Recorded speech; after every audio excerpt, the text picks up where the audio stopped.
It'll be one to go this time by. Coming to the green, buddy, coming to the green. Let's go get him. Go, go, go, dig, dig, dig, go, go, go, go. Get your motor running.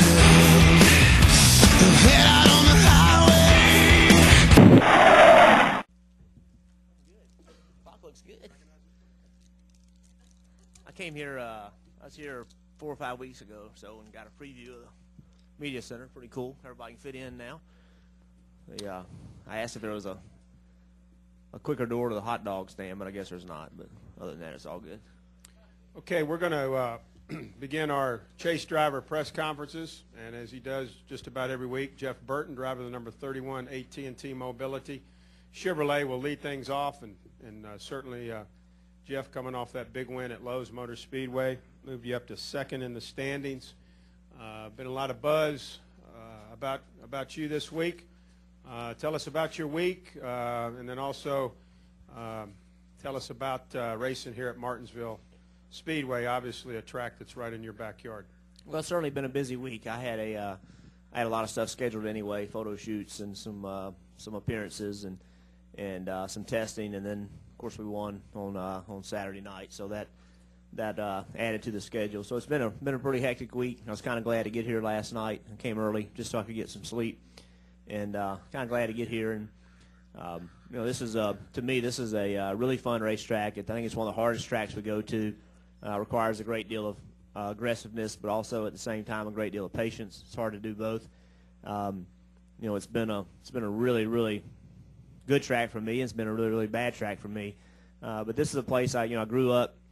I remember the day they announced they were going to have a late model stock car race here, and I was getting ready to race late models, and I thought, wow, we get to race it at Martinsville. That was really cool. And this has been a really, really special place. But it's hard. It's demanding, and but it is a lot of fun.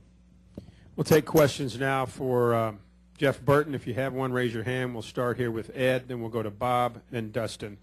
And there's two young ladies on either side. State your name and who you're with, please. Ed Hinton, ESPN.com. Jeff, could you talk a little more about this place, the sort of NASCAR's roots right in the middle of the chase and all these big tracks? Of course, there's rumors, again, Martinsville may lose the race. Could you talk about whether or not you think NASCAR needs this place and places like this, and also a little bit about your 06 situation where it was really, and why people call it a wild card, especially in light of your 06 situation here? Well, there's always a debate about, what tracks should have races and which tracks should have two races in particular. I think it's important as we've moved our sport into bigger venues, bigger parts of the country. I also think it's very important to remember what has put us here, and it's having an understanding of the history of our sport. I think is very important. And this is, you certainly could make a case that we would, bigger cities and all that stuff's cool. But I just think it's real important to embrace the history, to be able to run the racetracks that started the sport. The history here is really long, and this track's been very committed to the growth of our sport. So I think we need to reward those things, and I also think it provides it's such a different race from what we're going to see next week and the next 4 weeks. And I think that's good. I think that what makes our sport fun to watch, and what really makes it fun to do, is a variety of racetracks. So I think we need to be here. I think it's just for the history and the understanding and the embracement of the history. I think we need to be here. We'll go Bob Margolis, Dustin, then Nate. Go. Bob Margolis, Yahoo Sports. Hey, Jeff, in other sports, there's always that attitude, especially NBA, NHL, let's get through the regular season and get to the playoffs. That's where it matters. Is there a conscious effort? I know you guys want to win all year long, but is there a conscious effort throughout the season to, hey, let's do as best we can, but, let's get to the playoffs? Well, I mean, goal number one for us was make the playoffs. I mean, that's goal number one. If you make the chase, then you can win the championship. I mean, if you don't make it, you can't. Obviously, I'm stating the obvious. But you've got to come into the chase knowing that, believing you're fast enough, and proving you're fast enough, and proving you can do the things it takes to win a championship. But you always want to make the chase, because if you make it, at least you've had a good year. And if you make it, you definitely have a shot at the championship. Even if you're not the best running team, you still have a shot.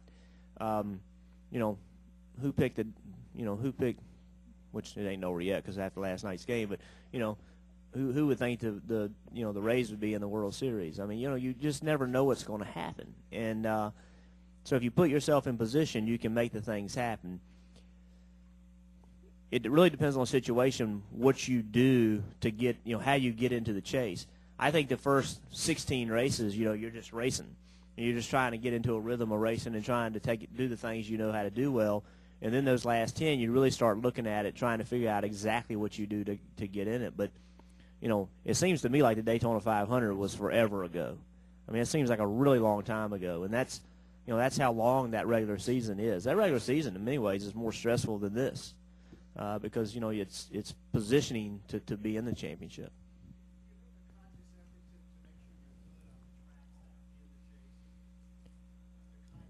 Well, I think that I mean, to me, and statistically I may be wrong here, but to me, the tracks that are in the chase are very much representative of the tracks in the regular season. I mean, so. Yes, you do, but to make the chase, you have to be good on those kind of racetracks as well. The only caveat is Sears Point, Watkins Glen.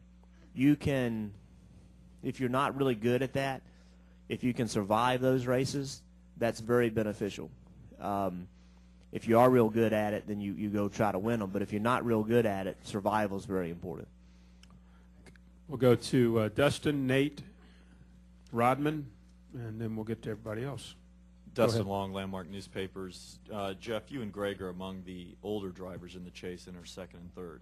Obviously, age has no factor if your engine's going to last or this or that. I understand that. But how can age and experience be an advantage in a situation like this? Well, I won't hold it against the young drivers if they don't have enough advantage. I won't hold that against them. I think every driver is different. I can only speak for myself and what my experience brings to me. I think the biggest thing it brings to me is a perspective of what we're trying to do here, and a calmness that I've never had in my life. So,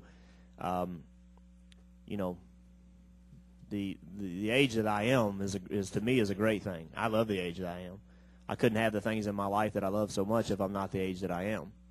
And I couldn't have the experience without having been through the things that I've been through, and the only way to do that is to be the age that I am. So, to me, I look at my age as a benefit because I'm able to draw on experiences. I'm able to have watched other people's experiences and learn from them. I view it as an advantage, not as a disadvantage, because I have a pool of information that's larger than a lot that I can use, and so to me that's actually an advantage.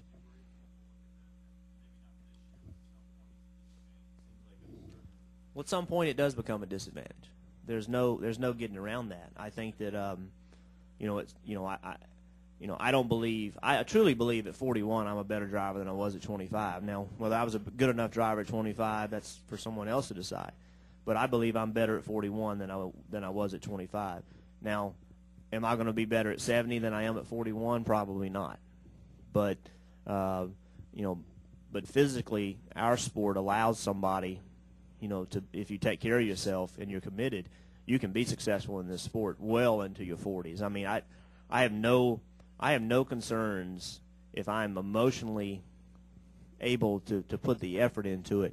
I have no concerns about being in my mid-40s being able to be competitive, none whatsoever. And I speak from experience in watching people that I respect. I mean, I watch my father